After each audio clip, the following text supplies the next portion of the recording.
বাংলাদেশে ভারতীয় সব টিভি চ্যানেলের সব প্রচার বন্ধ চেয়ে হাইকোর্টে রিট দায়ের করা হয়েছে। সোমবার রিট দায়েরের বিষয়টি নিশ্চিত করেছেন আইনজীবী এখলাসউদ্দিন ভূঁইয়া। তিনি জানান, চলতি সপ্তাহে আবেদনটির ওপর শুনানি হতে পারে। রিটে তথ্য মন্ত্রণালয়ের সচিব, স্বরাষ্ট্র মন্ত্রণালয়ের সচিব, বাংলাদেশ টেলিকমিউনিকেশন রেগুলেটরি কমিশন সহ সংশ্লিষ্টদের বিবাদী করা হয়েছে। রিটে কেবল টেলিভিশন নেটওয়ার্ক পরিচালনা আইন 2006 এর 29 ধারা মোতাবেক ভারতীয় সব টিভি চ্যানেলের সম্প্রচার নিষিদ্ধ করতে নির্দেশনা চাওয়া হয়েছে। একই সঙ্গে বাংলাদেশে ভারতীয় টিভি চ্যানেলের সম্প্রচার বন্ধে কেন নির্দেশনা দেওয়া হবে না তা জানতে চেয়ে রুল জারির আর্জি জানানো হয়েছে। রিট আবেদনে বলা হয়েছে, ভারতীয় টিভি চ্যানেলে বিভিন্ন উস্কানিমূলক সংবাদ প্রচার করা হচ্ছে।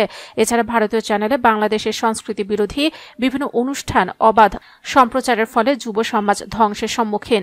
তারা কোনো আইন মানছে না।